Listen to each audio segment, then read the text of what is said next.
welcome to the Science Faction Podcast, where science meets fact meets fiction.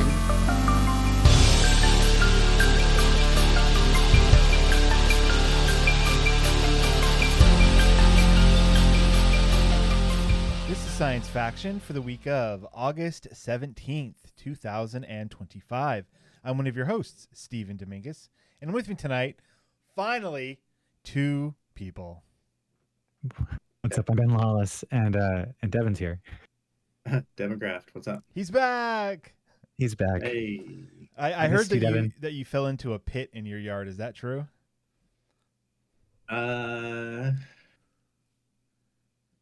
Sort of.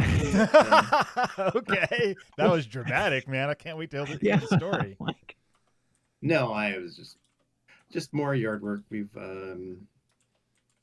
We're, as I've explained before, get ready to putting grass, artificial grass, which we finally got some of it today, and we're able to get some of it installed. Actually, I just sent you guys a picture. Ooh. Oh, that looks good, man. Look at that. Look at that green just popping. Dang. Yeah. Very nice. You sure that's not just the photos you gave us before, just with like photoshopped? Yeah. Because they're like from the exact same locations. It's pretty great. I was gonna say, so we've been waiting for the grass to be delivered, the turf, because it's a lot, and so it was coming in like multiple shipments, and then they kept getting delayed, and so finally today, actually, we got one of the shipments, and so that's why we're able to do part of it. We were hoping to get it yesterday and do a lot of work on it, but it didn't come in. So yesterday I was working on the fence mostly, just because our fence is in really bad state. We need a new fence all around the yard, but for now we're just like rebuilding parts of it that are the worst. So that's how it goes, man. Was it like storm damage? It's just an old fence, like every piece of it. Like, so the reason it needs repairs is because the posts at the bottom are rotted away, and so the whole fence would like lean, and so you can either take it apart, take the post out, and put a new post in, and then attach everything to the new post, which you did in one part. But you can actually get these metal things where you can drive them into the ground, and they go around the post, and so once you drive them into both sides of the post and then affix them to the post, the old post, they keep it upright, which is what we've been doing. But it's like even like doing that, like taking off the I guess pickets and things, you see that like all the boards, all the 2x4s that are connected to the post are like rotted away. So it's like adding new wood to those to keep them secure for now, but it's like we just need a whole new fence. So yeah, you're just doing like a band-aid job. You got to get the thing replaced from scratch. Yeah, that sucks. Yeah, definitely. So I did that yesterday, but luckily some of the grass showed up today, so we were able to do that today, and then the rest of it should come tomorrow. Of course, I have to work tomorrow, but we want to get it done as soon as possible because Jen and I are going to be out of town next weekend. We're leaving on Thursday to go to Milwaukee because every year we meet up with Tony and Maryland to see a Giants game. And we always go to an away game so that we can, as opposed to going and seeing them in San Francisco, so that we can all go to like a new fun city. So like we went to Miami and San Diego, and now we're going to Milwaukee, which I'm sure it's not, as far as I know, it's not known for being like a fun party town, but I'm sure there's plenty of cool places to go. I've heard good things about Milwaukee. I've heard nothing about Milwaukee. Oh, I gotta always get out think more. of Wayne's World. Yeah. When Alice Cooper. They see Alice Cooper, and he's like, has all these facts about Milwaukee. He's like, Native Americans, it's called the good land. I tried to make that joke last week, but I couldn't remember the exact reference. Did you know it's Milwaukee? Huh?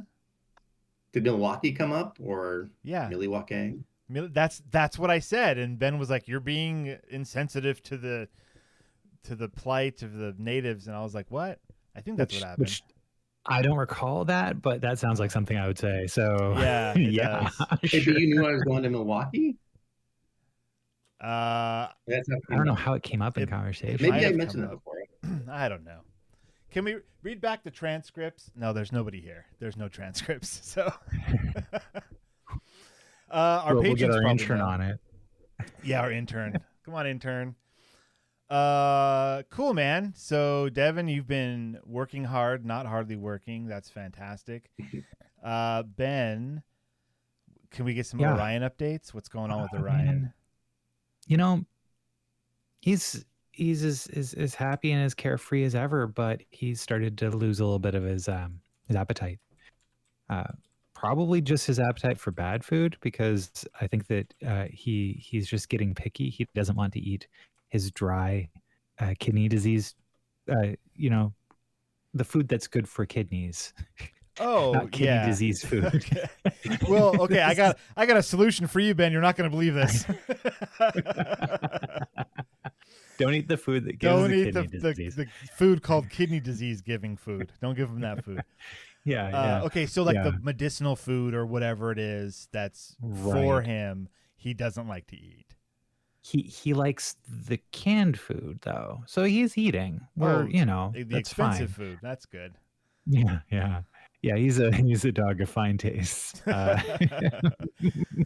now in his old age, but he's throwing up a little bit more, occasionally. Yeah. And lab is really not feeling good when they don't eat their vomit. Yeah. So yeah, that's not happening. He's not cleaning it up. So that means you have to. Oh, that means it means we have to. Yeah. So that is gross. We know, but that's also showing that your dog is not doing what your dog normally does, and that's cause for concern. Yeah. So it's every day is a day at a time, right? That's the only way it ever is. It just happens to be now, so but there's just been it's an odd sort of thing, right? Because we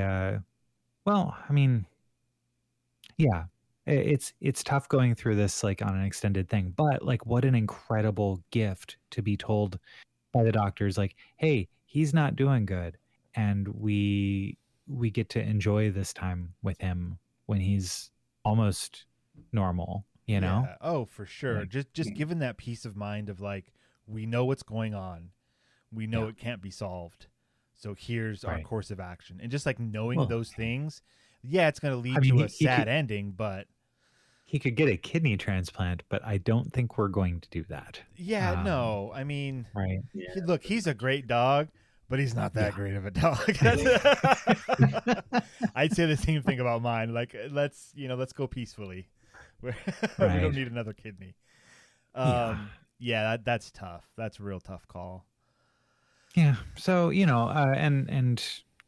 we just went through this with our cat earlier this year. And so we're just kind of trying to figure out when do the bad days outnumber the good days? And we're not there yet, That's good. That's positive. So, yeah. But again, so keep an eye on it. The cat had a kidney thing. The dog's got a kidney thing. Who's the next oldest in your household? That would be me. Then I've got some bad news for you. There's something that runs in your family that you need to be aware of. So, man, I'm looking over at the rats. I think that they'd probably, because they really only have a 2 to 3 year lifespan typically. So,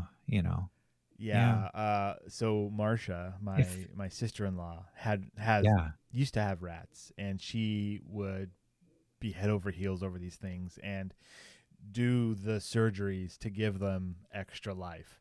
She had one that lived for 3 years, so the money paid off, but man, was that a lot of money for that little rat. Yeah. That was insane. Okay. And what else was going on with the dog or anything else? No,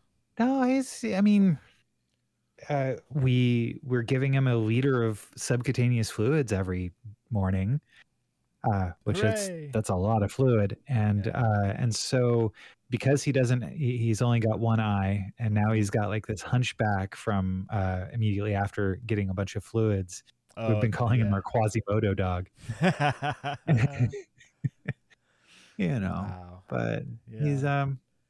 yeah, man. Like it is what it is. We're working through it. We're doing it.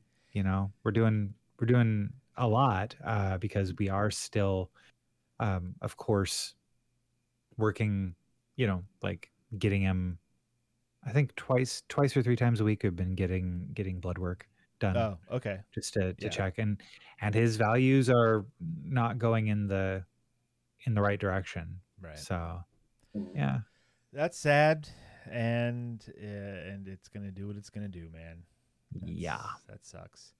Sometimes it's good to distract yourself when bad things are happening like that, where there's nothing that you can do. And sometimes Right. you play a board game, or sometimes you watch a movie based on a board game. I just did your Yeah. segue for you. I did both. Thank you, Steven. We've been playing a lot of Clue lately, and turns out there's a movie from 1985. Yep. Have you guys seen this? I love that movie. That's I've like never seen it. Whoa! Wow. Okay. I hadn't either until this week, but if you like Tim Curry and Christopher Lloyd and Michael McKean, like it's zany. It's like a zany murder mystery, all set within the Clue cinematic universe. No, it's just like a single movie, and it like somebody dies, and then like more people die, and like you're trying to figure out who did it. But like people are just like wackily like running through the house with items, and it's just kind of bizarre and weird. And I know a little movie fact about it. When it came out in theaters, it has 3 different endings, and they sent the different endings to different theaters so that people were like confused even more. And I know that now like the current digital release like re-edits the end to like say it could have happened like this or like this, right, or like this. So it gives you all 3 options for an ending. Yeah, we That's saw so all 3 fun. endings. Yeah. And I had recently heard that our local college, Cal Poly San Luis Obispo, my alma mater, and Devon's as well, they had a production of Clue earlier this year where at the beginning of each night, the cast would be given what the details were, and they had to work that into the night's performance. Like they had to randomly pick the murder weapon, the place, and the and who done it. That's fun. And yeah, I mean, it could be, you know, that sounds like it'd be fun. Yeah, evidently it went over very well. So yeah, I very much liked it. It stood up, and it was confusing as all get out, but yeah, man, it's almost like a Mel Brooks film. Because it like that satiricalness of it. It's pure satire on like the simplicity of a board game murder, and where it's not simple at all. But yet at the same time, the filmmaker, I don't remember who wrote or directed or anything like that, but they paid very specific attention to the clues that were in the movie. Like you can follow when like certain characters will just disappear and then they'll reappear, and like it's not just like in watching the movie, it just feels kind of wacky, like, oh, someone's not there, nope, now they're back. But like there was a reason why they were gone. They did something, like it's accounted for. It's not just it comes across as being very loose and just wacky and zany, but it is a tightly choreographed movie, which is so much fun. I haven't watched it in years. I'm probably overselling it, but I remember really, really liking that movie. It's strange because it has a lot of, we're withholding information about the characters for literally no reason. Yeah. You know, other than just to draw out the plot. But it's still like it's a mystery, right? And it's well acted. I think the acting is probably the best part of it all. But there's a lot of just really funny moments throughout it. It's really slapstick. for sure. And yeah, and you don't see a lot of it coming. It's really strange. It's fine. But It's yeah, fine. and evidently Carrie Fisher was originally cast to portray Miss Scarlet. I could see that. Um, I yeah, could see Carrie Fisher in a movie like that for sure. She probably would have been a yeah. bit of. Well, what year did it come out? Welcome Well, to the Clue movie podcast. 1985, she had to 85. withdraw to enter treatment for drug and alcohol addiction. Okay. Yeah, I was gonna say that's after Return of the Jedi, so she was still Star Wars famous, but she might Yeah. have been like rehab famous at that point, and that wouldn't have done so well. Yeah. Anyways. But, yeah. So That's what I saw. fantastic. I'm gonna move us right along, talk about some stuff. I had a Shatterpoint rematch a week ago now. Oh. But I with remember Christina's husband? with Christina's husband, yes. So last week we played a game that, or I talked about last week that we played a game that was very, very well matched and took a very long time. We only the 3 parts of the game. The first one took us nearly 3 hours to complete, and I was the victor of just that portion of the game.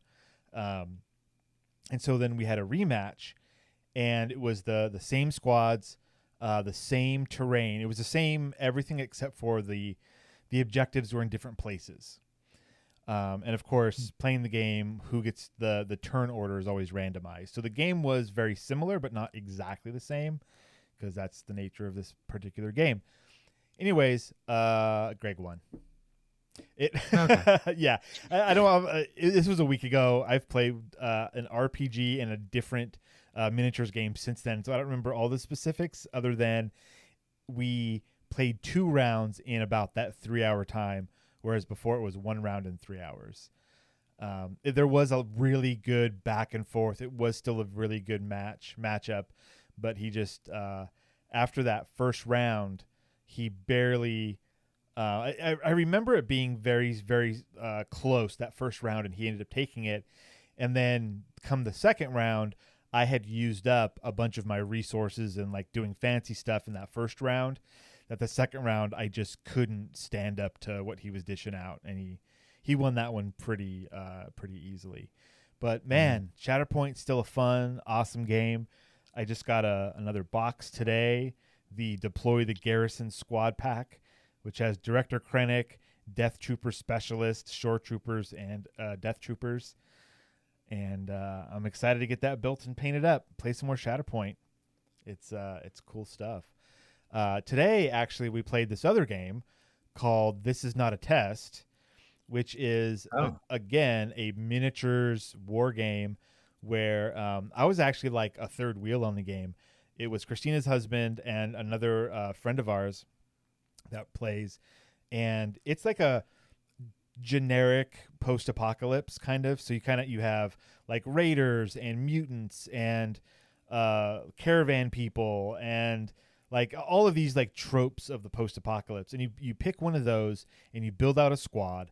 And then the board that we played on, there was like a piece of terrain in the middle of the board, this like broken down building, and the score was after 8 rounds. Whoever had the most models around it, each model was worth a certain amount of points. So through the course of the game, destroying the opposite side's models means that they then cannot use those models to score points. And so it was like last man standing situation. They played against each other with full squads. I just played 3 raiders that came in and just attacked both sides with no skin in the game. I could not win the game. I didn't earn victory points or anything. I just played as, just some random raiders that ran into the middle of this fight.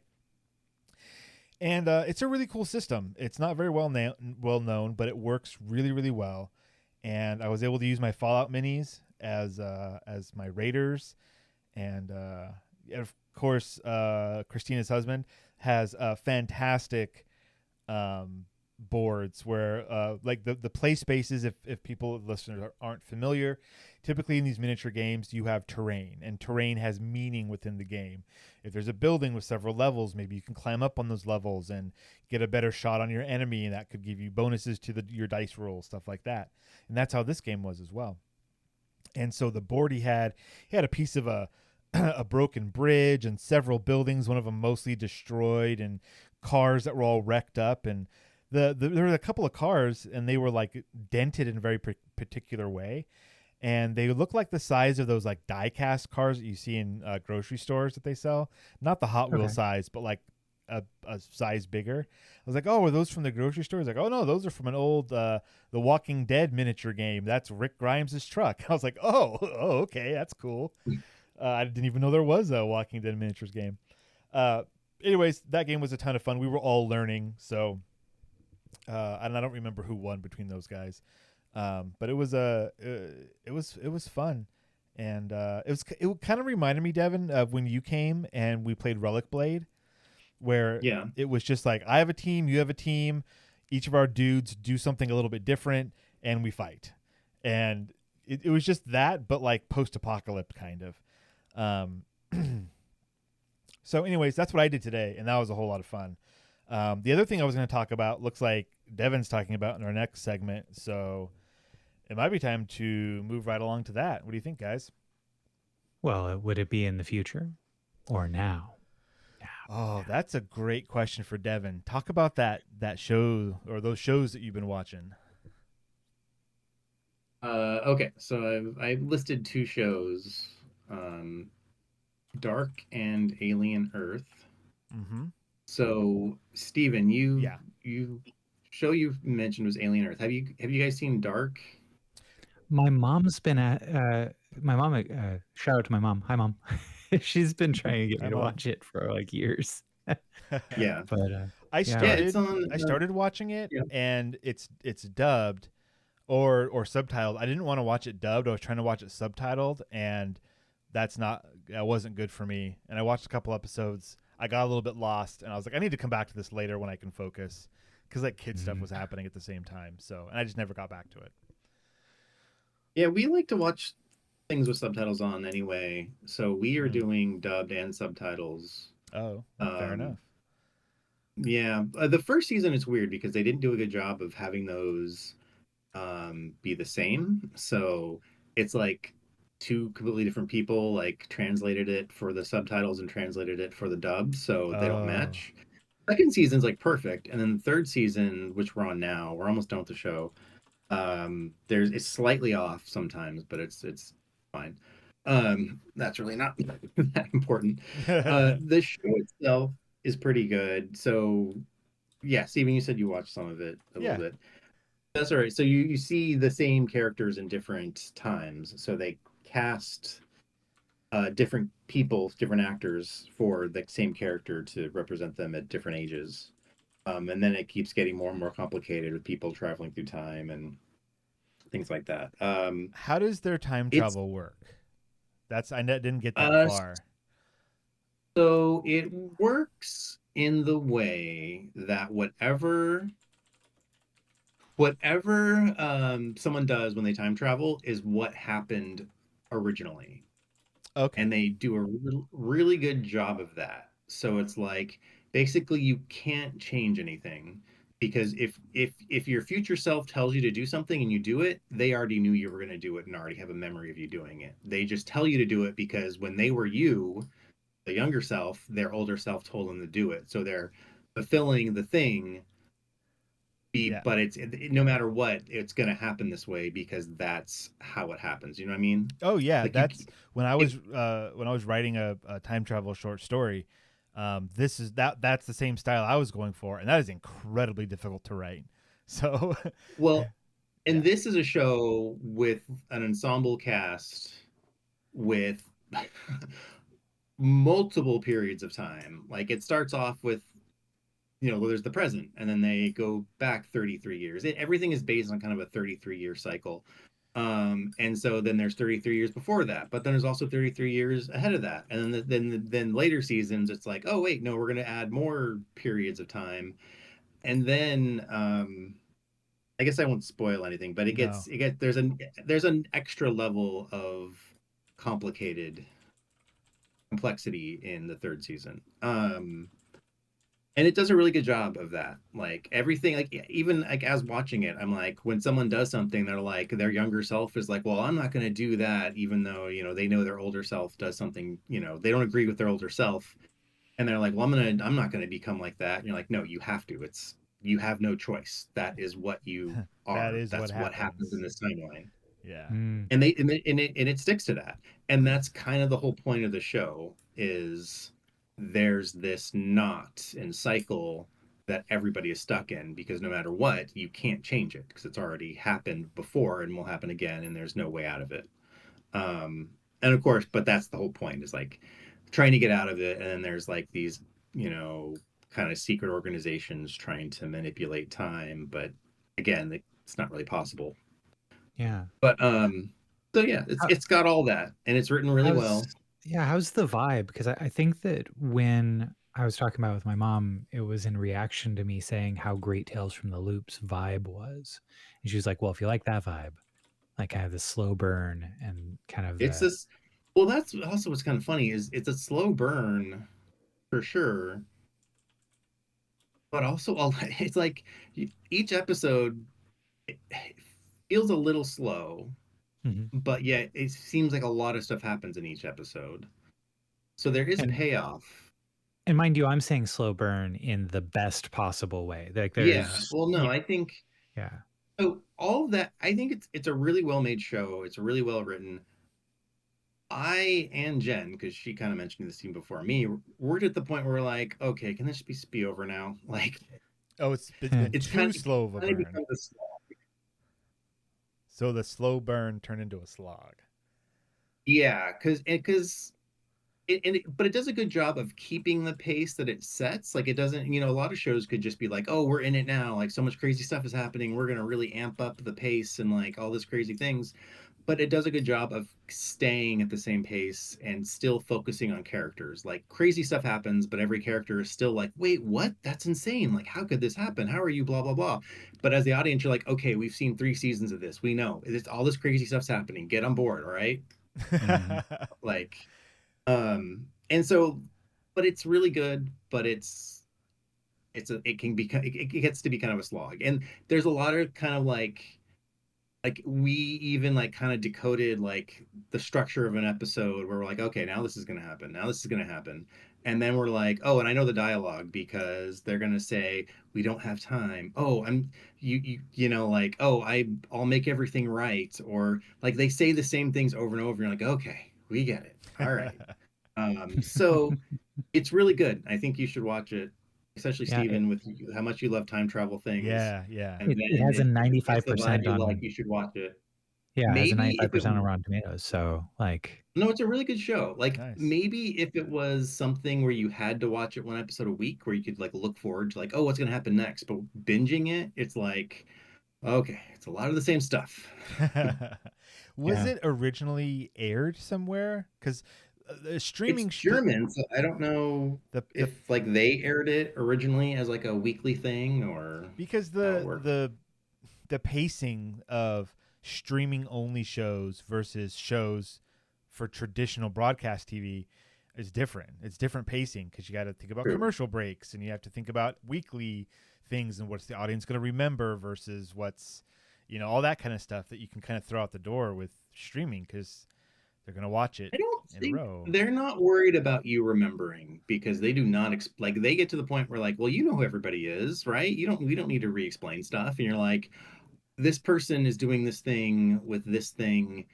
Did they know that that thing was this thing? Like, apparently they do, but I don't remember that. Like, it's so complicated that, and I'm not saying that the complexity is what makes it hard to watch, like in the way I'm saying that. That's not the case. Like, I'm not feeling like, oh, I'm lost, so I don't care, or I'm too stupid to get this, so I'm just gonna check out. I don't get that.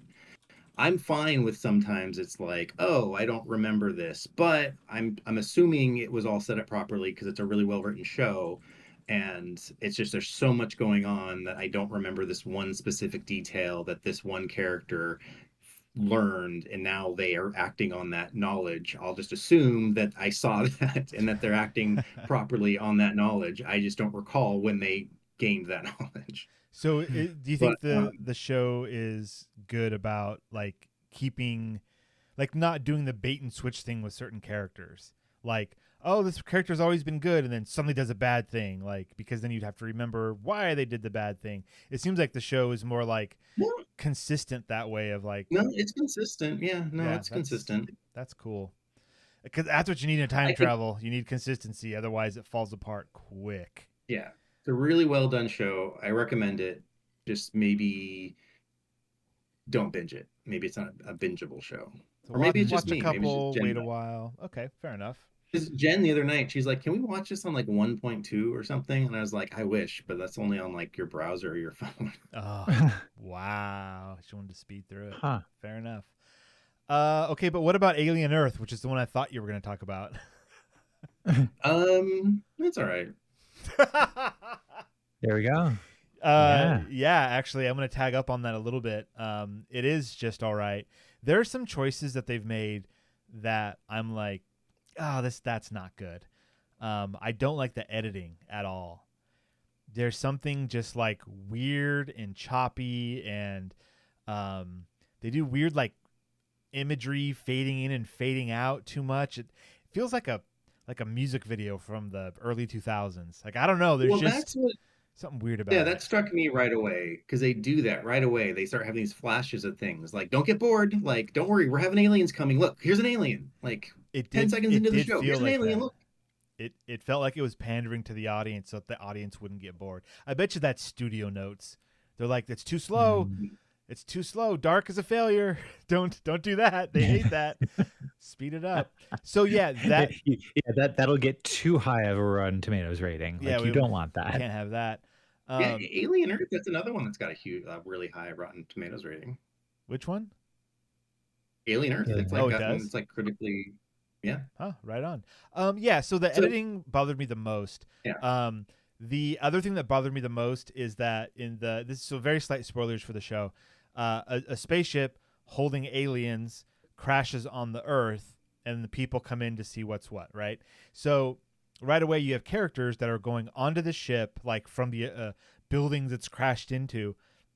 But then once they're on the ship is perfectly horizontal.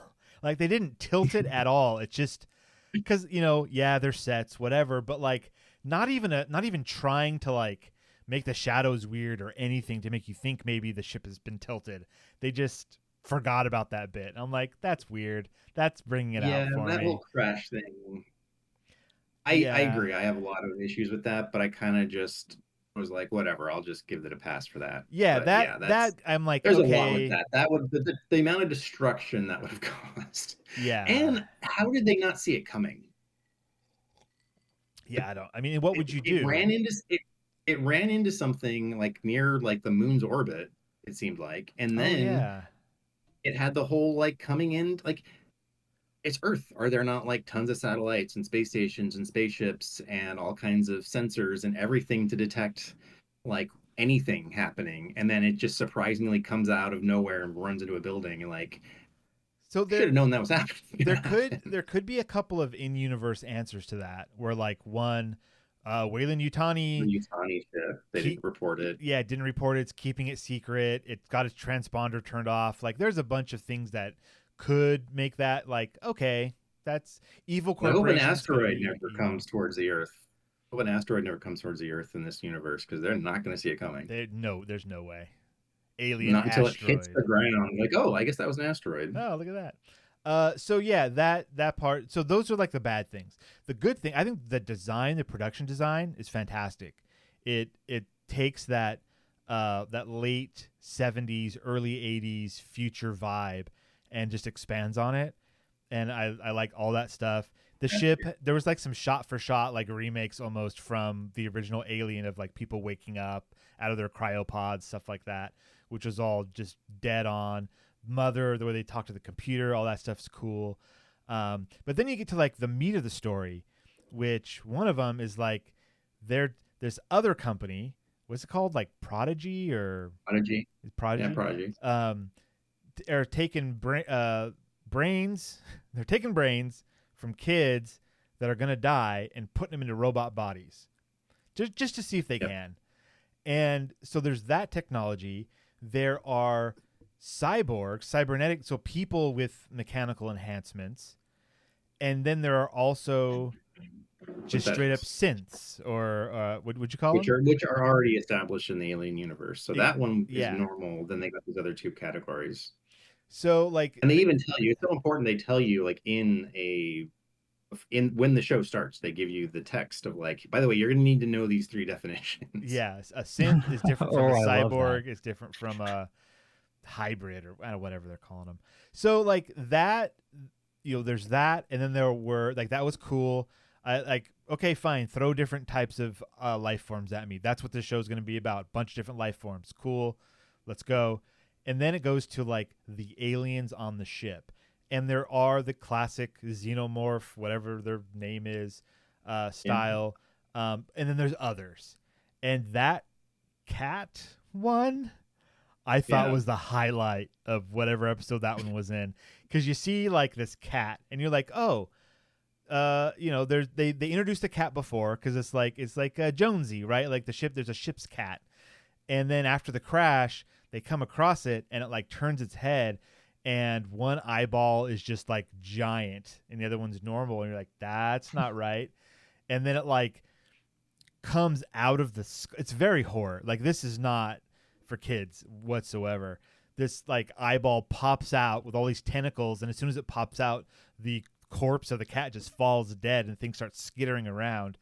That was fantastic. Oh, I loved that. I thought that was cool. I could see it coming because they'd already shown that thing. I'm like, oh, it's that tentacle monster. Yeah. But it looked cool. It looked so. I liked the first episode. Mm-hmm. I thought, well, this is interesting. They're not. It's so they're building up different things that could be cool to explore.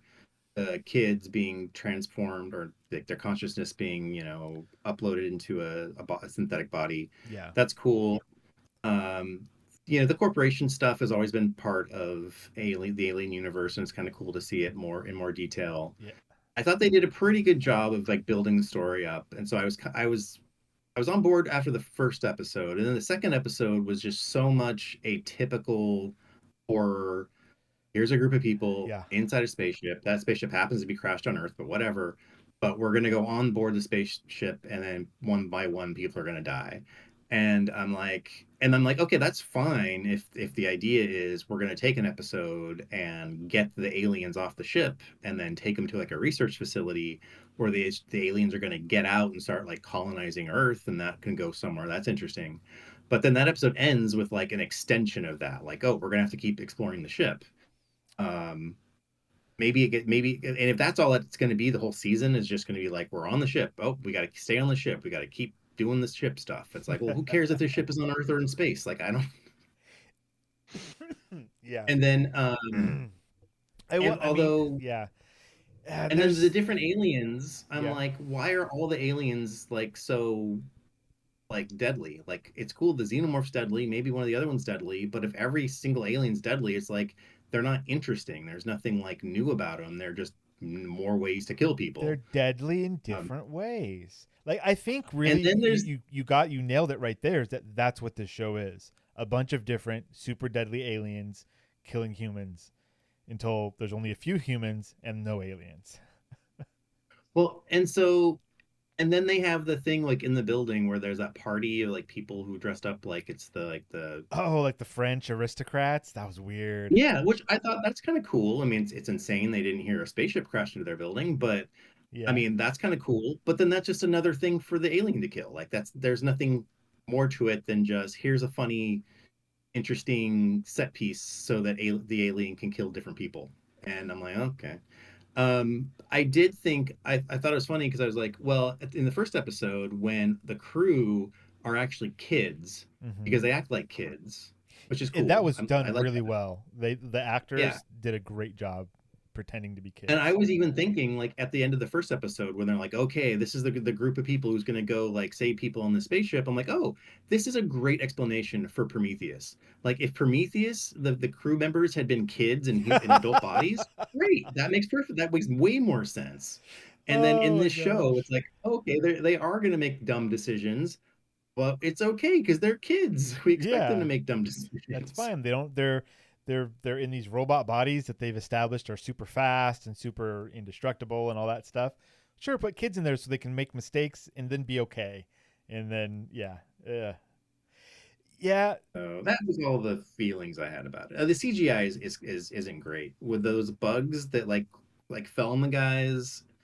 Like Jen, I was watching it with Jen, and she's like, she was like grossed out by it. I'm like, I am not grossed out by this at all. It's a cartoon on a human being. Like, there's nothing scary about this. And then the way it kills the guy by just like sucking his blood out, I'm like, that's so ridiculous. I have no fear of this ever happening to me at any point in my life. Look, if I'm not scared to death every second of my life, I'm not living. Yeah. Quote from Devon Kraft.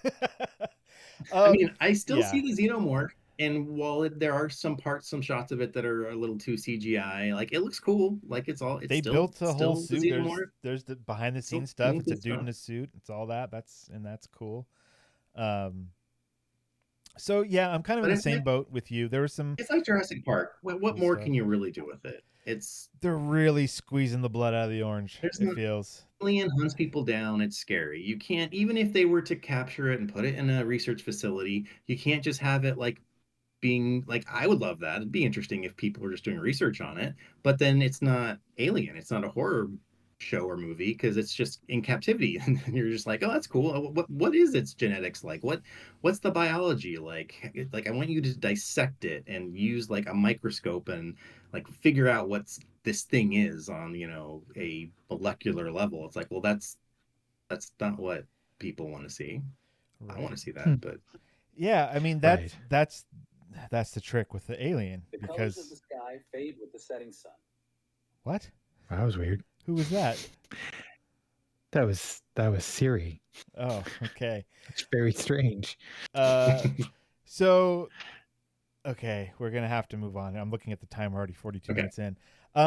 Yeah, I think both of us were all kind of on the same page where it's like, it's interesting, it's not terrible, but if it stays on its current trajectory, it's gonna ultimately be boring and just like whatever.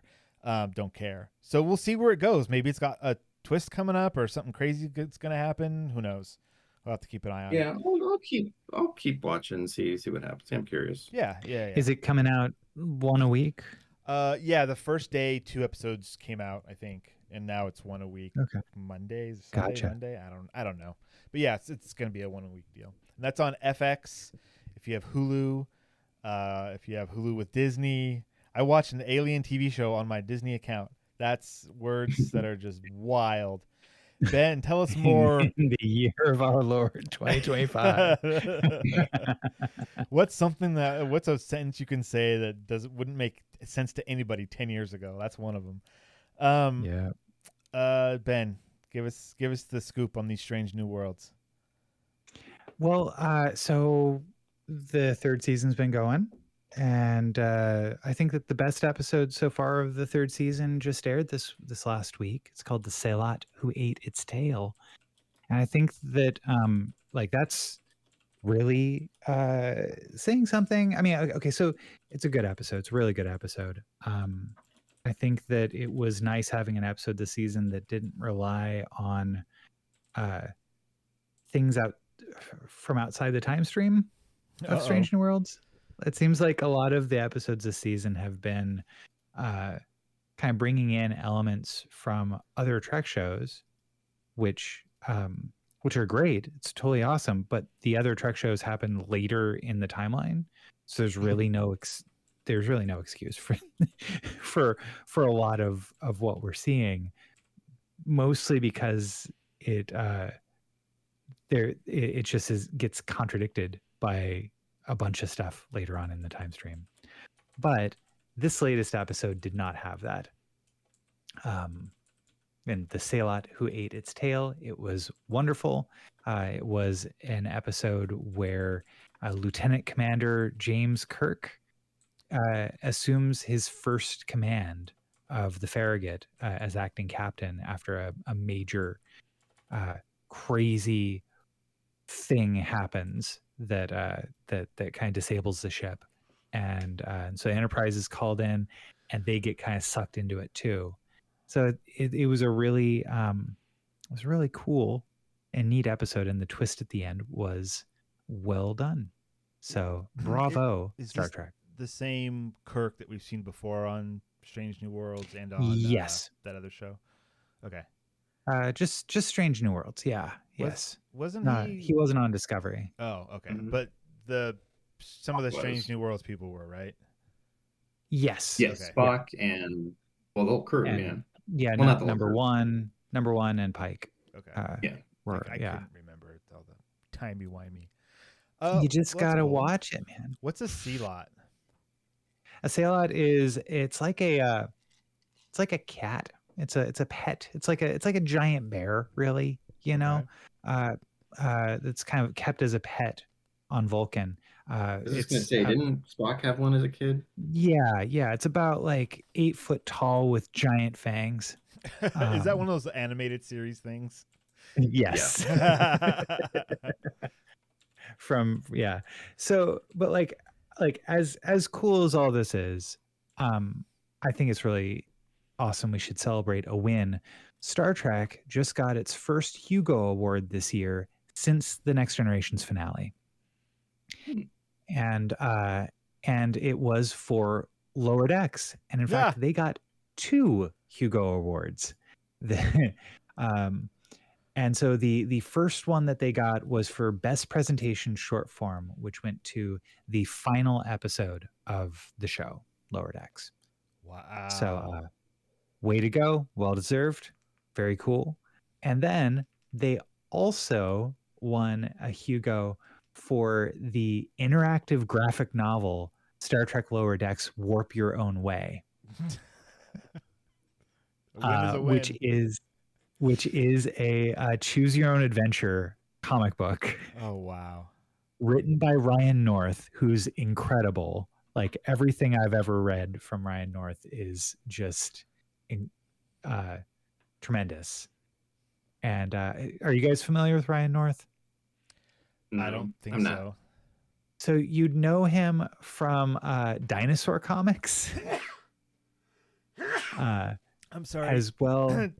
Like the 90s sitcom people in costumes dinosaurs? No, Dinosaur Comics. In 2003, it was a web comic which had the same kind of couple of panels of these dinosaurs. Yeah, different text. And yeah. Yes, yeah.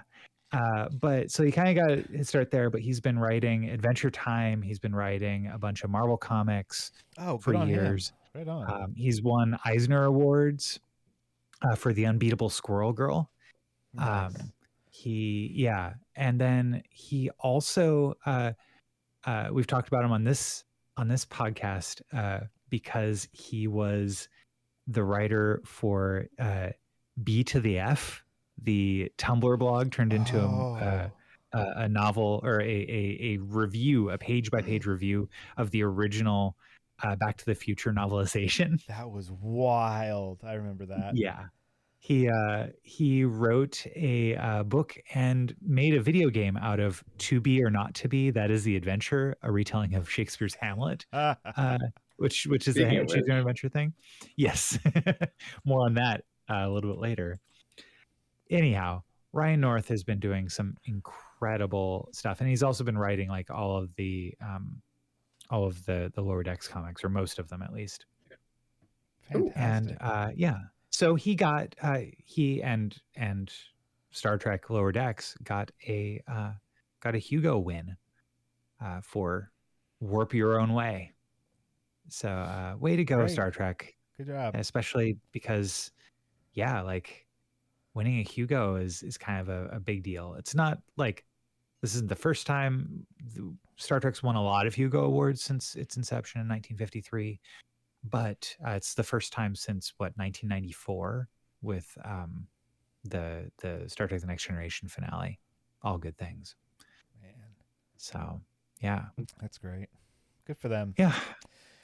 Season 5 of Lower Decks was also nominated for a Nebula Award this year, but lost out due to Dune Part 2.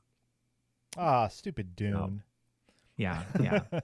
They get all the fun. I still got to watch part 2. I don't know why I'm putting it off. Yeah, but I think because I want to rewatch 1 before it since it's been so long, and I just don't have that much time to watch 2 huge movies like that. Sure. All right. Whatever. We rewatched 1 like a couple weeks before going to see 2, and it was still really good because I'd only seen it once in the theater, and that was the second time I'd seen it. And like, it's such a good movie. It doesn't feel long to me, at least. I mean, that's great. Whether it feels long or not, it's still the same units of time. Actual time it takes. Yeah. Time doesn't care about your feelings, Devon. Put that on a box somewhere. We're going to have to skip right along, and I'm not going to do my other science bit. I'll save it for next week. It's fine. It's cool. It's about quantum stuff. But for now, we're going to take ourselves a little break, and when we come back, we are doing a book club. And it is a short story by Kurt Vonnegut called To Be or Not to Be. And we'll explain what that means when we come back. So we'll be right back. Like it or not, federal funding for schools is shrinking, making education a local issue. That means your help is so necessary right now. I'm Benjamin Daniel Ellis, and your local parent-teacher-student association needs your support. That's the PTA, PTSA, PTO, whatever they call it. A donation of time or money goes a long way. Help organize an event, call potential sponsors, or see if your employer offers donation matching. Every bit helps local students thrive. No affiliation here. I just thought it'd be cool of you. Thanks, and back to the show. And we're back. Heyo. Hi. Hey. And a big thank you to our patrons, Renee and Josh. Thanks a lot, y'all. And thanks for sending us stuff, Renee. We talked a little bit about it mid-pod. And if you want to know, it was interesting. Yeah. Become a patron. But know all of our secrets. A more public secret. Everyone. Yeah, a lot of secrets are told. Renee commented on our Patreon about last week's unedited episode and says, my 7 and 13-year-old both loved K-pop Demon Hunters. And I was so surprised how many cosplayers there were already at Comic-Con. They both have watched it so much. My 13-year-old has been alternating between that soundtrack, 90s alternative, and Sleep Token. It's pretty awesome. Lol. That's great. You're like, you've done it. You've cracked the code on momming your child. Like, just those, the fact that they're choosing those bits of music to enjoy on their own time means you won. Good job. The kids, I still haven't watched the full movie, but the kids forced my wife to watch K-pop Demon Hunters, and afterwards she was like, that was a pretty good movie. I was like, I've heard. There you go. I've heard several times. Yeah. So for Martine, it's like no thank you, Fantastic Four, but yay, K-pop Demon Hunters. That's right. All right. She's got a limit.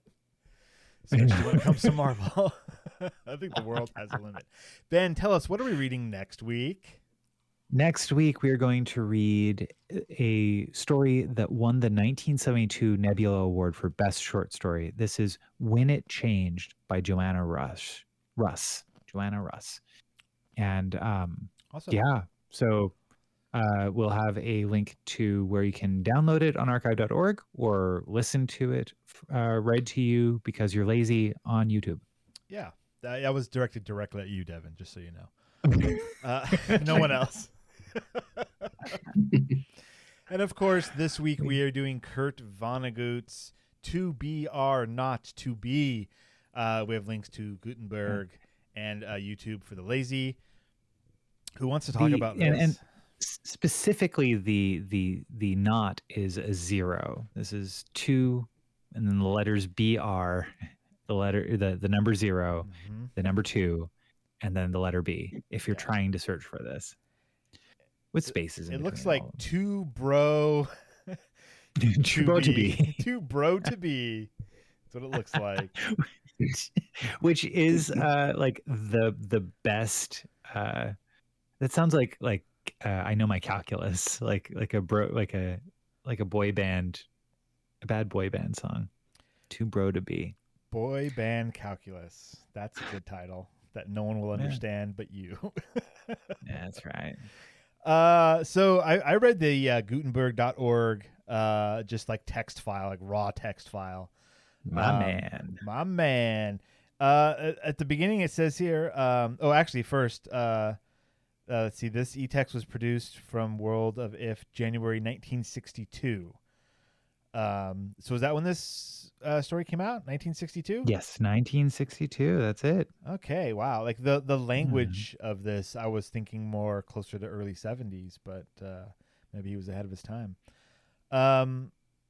Got a problem? Just pick up the phone. It solved them all, and all the same way. To be or not to be.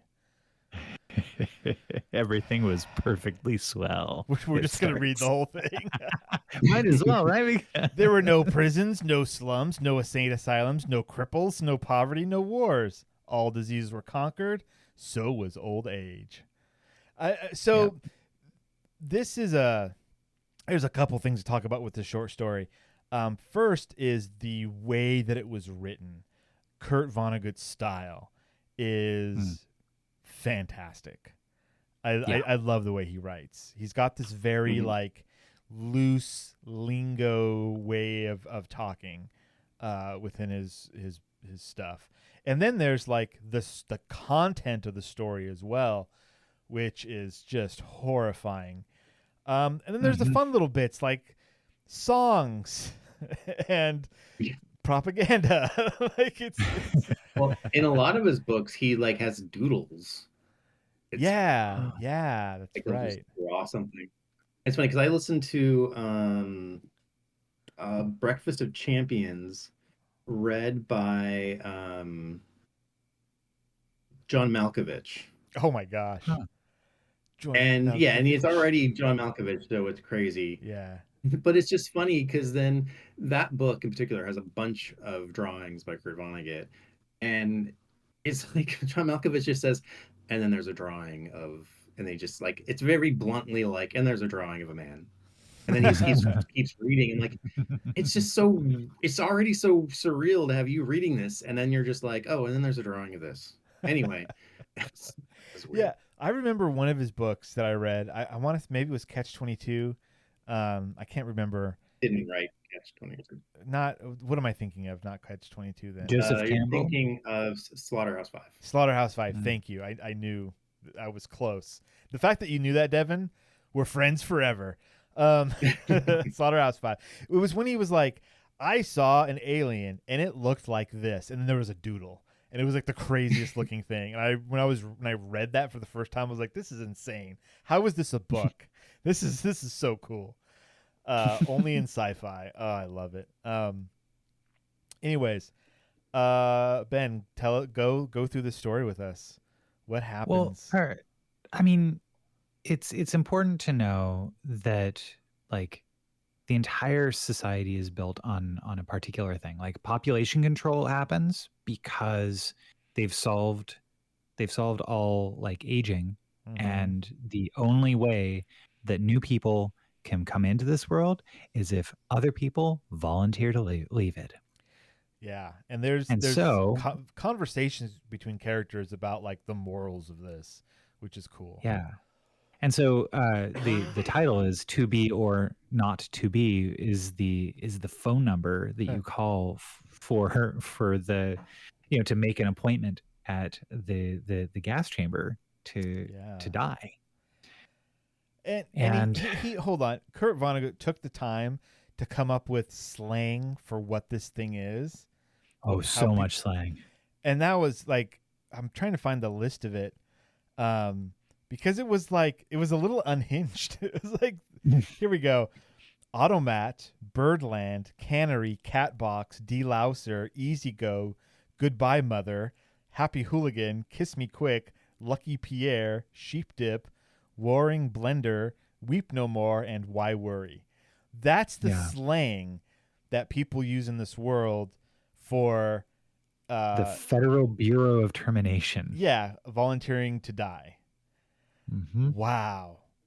I mean, they do make points about like, hey, do you want it to be 20 billion people overpopulated? Like, that's horrible, and it was just gonna be 40 billion the next year. So like, this is a better way to go. And meanwhile, the other side of the conversation is like, you're crazy. This is all insane. There's a man. Yeah, or Go ahead. yeah. Go ahead. I mean, so the setting of this is in a hospital, in a wing of the hospital where it doesn't get used much, but it's the childbirthing unit. Yeah, the maternity ward. And so there's a man there who is, you know, he and his wife were planning on having a kid. Well, they're having triplets. So in order to have these triplets, they have to have 3 volunteers. Yeah, and they only had one volunteer because they thought they were only having one kid. And who was it? Like their grandma or something? His dad. Yeah. Right? Their grandfather. His dad. Yeah. Or yeah, their grandfather, yeah. So he's sitting there, hands in his head, because his dad volunteered to die so that one of his 3 kids could live. How horrible. Well, yeah. Well, now he has to choose which of the 3 kids will live. Right. At least they all look the same. I mean, you can't. Don't tell me that you can look at the 3 triplets and go like, "Oh, these are very distinct humans." No, they're brand new clones. They're exactly the same. It wouldn't matter. I know that's not right at all. Let's put a pin in that. Give me a week, and the one that cries the least and keeps me up the least, then that one will keep. See, that's what I'm saying. Give them a grace period of a couple weeks. It's awful. Right, so it is awful. Yeah, no, that's really terrible. In this wing, they are dedicating it to a volunteer who had passed away, and they're painting a mural. Someone's painting a mural, and he's not really into it, but everybody that works there, all the people who, you know, the doctors who help to keep this entire crazy world going, as well as the people dressed in purple, who are the workers that man the end of life, you know, the FBT. Termination Bureau. Yeah, right. The guy that's painting, he's an awesome character. I'm going to read a couple of his lines. The painter thumbed his nose at the orderly. When I decide it's time to go, he said, it won't be at the sheep dip. A do-it-yourselfer, eh? Said the orderly. Messy business, Grandpa. Why don't you have a little consideration for the people who have to clean up after you? What a twisted way to look at that. But here we are. Yeah. Yeah. So, what an incredible story. You know, there's Dr. Hitz is the 7 foot tall. Yeah. Trying to find exactly like 240 years old. I know that. Yeah. He's kind of one of the oldest. He was the doctor. Yeah, he was the doctor that had come up with how everybody could just not age anymore. Right. And everybody was really thankful to him because he single-handedly created this utopia, really. Here it is. It's in the description of the painting. It was a portrait of a tanned, white-haired, omnipotent Zeus, 240 years old. Who doesn't admire him, she said again. He was responsible for setting up the very first gas chamber in Chicago. Oof. Mm-hmm. I mean, what is okay, so this story, I mean, it does come to a head at the end. And there are some sudden deaths and so forth. We don't have to go through all of it. Read the story; it's great. Well, I mean, I think the flippant way that this particular person, the woman doctor, no, she's not a doctor. Sorry, she's from the termination bureau. Yeah, yeah. And then that doctor comes in and she's like enamored with him, and like actually you just said, like she's like, oh, he's the first one who set up the gas chambers, like he's awesome. And the guy's sitting there like, because of all this, I have to choose to kill 2 of my kids. Like, you shouldn't be so flippant about it. And that's what brings to a head of that guy well, killing her and that doctor and himself to make room Right. for his 3 kids. Yeah. First he killed the doctor, Dr. Hitz. Then he Well, shot the lady. I mean, the and then he doctor shot was being pretty himself. flippant. The doctor was being quite Oh, flippant. no, 'cause yeah, he said, "This child of yours, whichever one you decide to keep, Mr. Whaling, he or she is going to live on a happy, roomy, clean, rich planet thanks to population control. In a garden like that mural there. 2 centuries ago, when I was a young man, it was a hell that nobody thought could last another 20 years. Now, centuries of peace and plenty stretch before us as far as the imagination cares to travel." And then he gets shot dead because that was a terrible thing to say to somebody Well, that's yeah. trying, like, number one. And obviously, this father had planned on it because he brought a loaded gun to a hospital. Oh, yeah, I suppose so, yeah. And then, so he shoots him, says, there's room for one, a great big one, he said. And then he shoots the lady who works there. It's only death, he said to her as she fell. There, room for 2. And then he shot himself, making room for all 3 of his children. Nobody came running. Nobody seemingly heard the shots. So, like, what I'm more interested in with this story is, what is Vonnegut trying to tell us in this moment? I think it's like we do need to do something about population control or anything else that's like requires society to make huge decisions like this. But how do we go about doing that? Obviously, this is an extreme example, which we would hopefully reject, but you have to consider the benefits of it. I mean, if it really is such a like a utopian society like this, how much are you willing to pay to have that kind of society? Is it worth doing something like this? Of course, with that advanced technology, it would also be like, well, wait a minute, how did you have triplets and not know it? Like, and couldn't you have controlled that No, some way? It said they took X-rays at the beginning of the story. Took X-rays and he knew that he was having triplets. So I was thinking, like, this, I think, is very clearly like, hey, exterminating people is not a good idea. And I think that this is like a direct connection to like the Holocaust. And like, yeah, you got rid of all these people that the people on high decided shouldn't be here. But what choice is that for you to make? So I'm going to make the choice instead. It's like a violent response to that. It feels like, where it's like, oh, so I need to kill 3 people. Fine. I'm going to kill 3 people. And not to say that that's the right thing, but it is a meaningful response to the complacency that this world has fallen into with just casually killing people. Life just doesn't matter. It's insane. Yeah. I don't know, like, yeah, but if it came from a place of extreme overpopulation, you would obviously have to think about why that came about, how that worked, and they don't go into that in the story, so we can't really talk about it. Sure. Yeah. I mean, the fact that he chose gas chamber, right? Like, there are a ton of ways that people could kill themselves. Hangings, pills, all that stuff. He specifically chose gas chamber, and I think that's the key to what he's really saying here. Yeah, yeah. Good point. Indeed. We know he did serve in World War II, so. Oh, well then, yeah, of course. Yeah.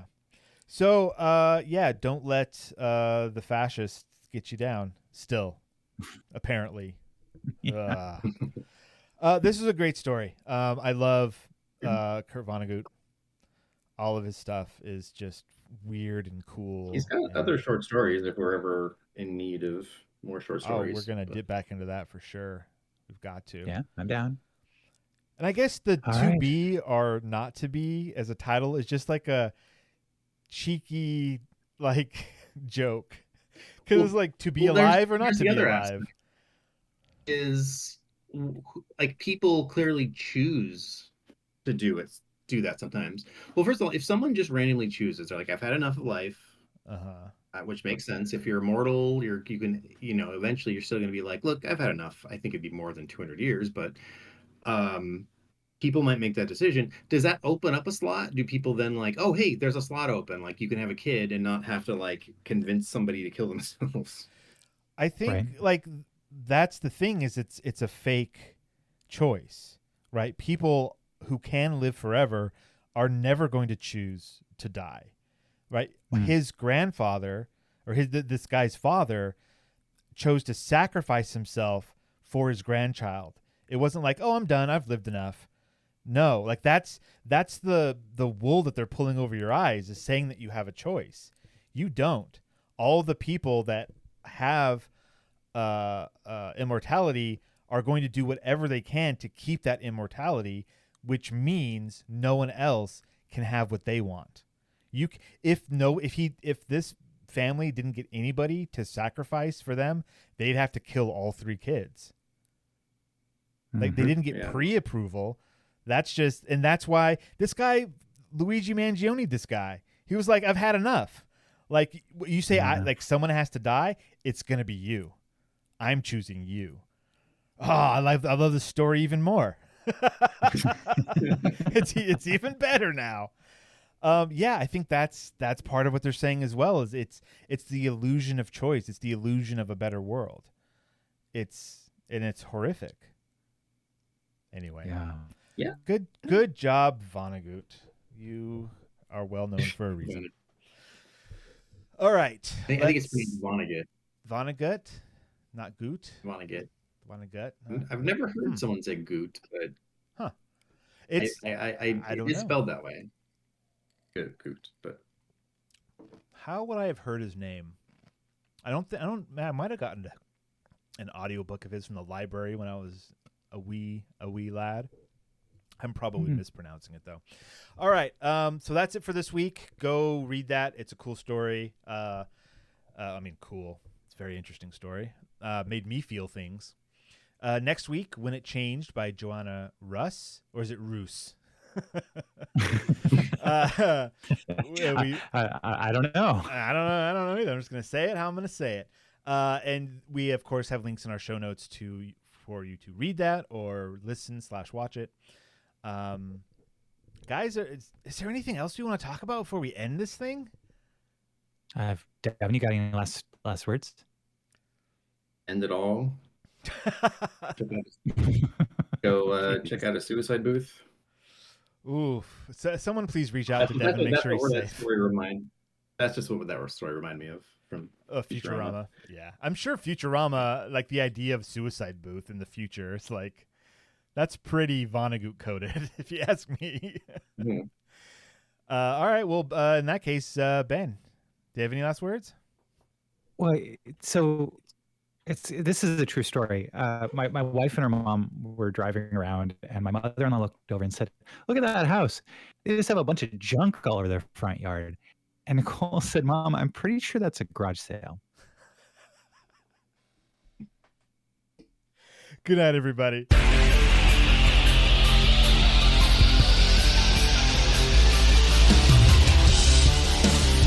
This has been the Science Faction Podcast.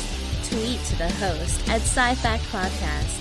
Email them at sciencefactionpodcast@gmail.com and visit sciencefactionpodcast.com for more episodes.